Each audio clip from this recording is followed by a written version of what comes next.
Do criminals have free will, or are their actions shaped by forces beyond their control? Are violent offenders born bad, shaped by society, or making rational choices? While there are many perspectives aimed at answering these questions, today we're going to focus on two: determinism and soft determinism. But which one best explains criminal behavior? Let's find out. The determinism perspective argues that human behavior, including crime, is controlled by external or internal forces, meaning criminals have no real choice in their actions. In this context, determinism suggests that people commit crimes because of biological, psychological, or social factors that shape their actions, often beyond their control. Let's talk about the types of determinism applied to criminology. Some scientists believe that genetics, brain structure, and even hormone levels influence criminal behavior. For example, studies suggest that individuals with low impulse control or certain brain abnormalities may be more prone to violent acts. Psychological theories argue that mental illness, childhood trauma, or personality disorders drive criminal actions. For example, a person with antisocial personality disorder, ASPD, may struggle to feel empathy, making them more likely to engage in crime. Sociological theories suggest that poverty, lack of education, peer influence, and systemic inequality push individuals into crime. If someone grows up in a high crime area with limited opportunities, can they really be blamed for turning to crime? If determinism is true, are criminals really responsible for their actions, or are they victims of circumstances? This is where the debate begins. Now, let's talk about soft determinism. Soft determinism, also known as compatibilism, takes a middle ground. It argues that people are influenced by external forces but still make choices. Unlike strict determinism, soft determinism accepts that external factors influence behavior but still allows for personal decision-making within those constraints.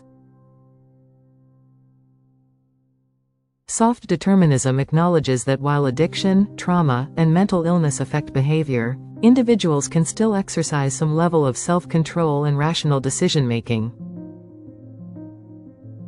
These perspectives play a key role in criminal justice and guide how we answer the following: should we punish offenders as if they had full free will, or recognize the limitations imposed by their backgrounds? So, what does science say? Is criminal behavior truly determined, or do people have some control over their actions? Let's review some empirical support to find out which perspective holds up.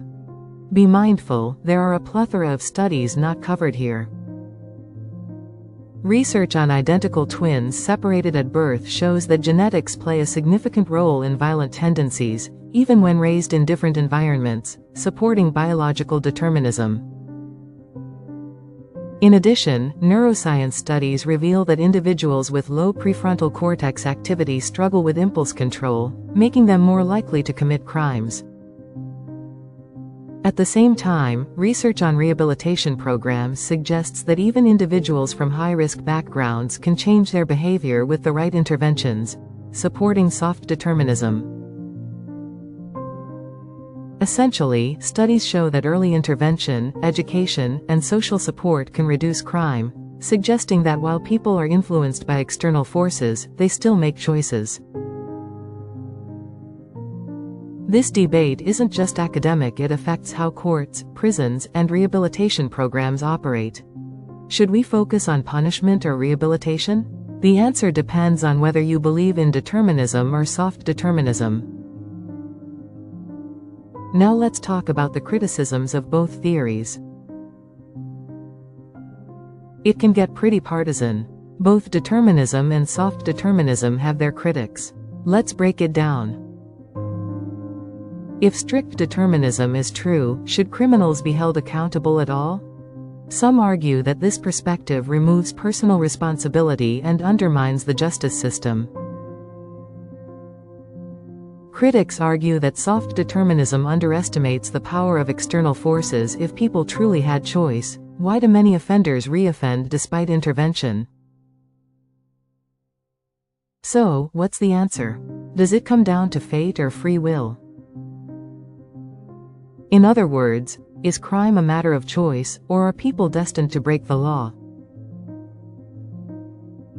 The truth lies somewhere in between.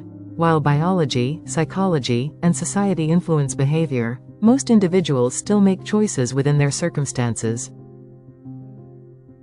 What do you think? Are criminals shaped by fate, free will, or something in between?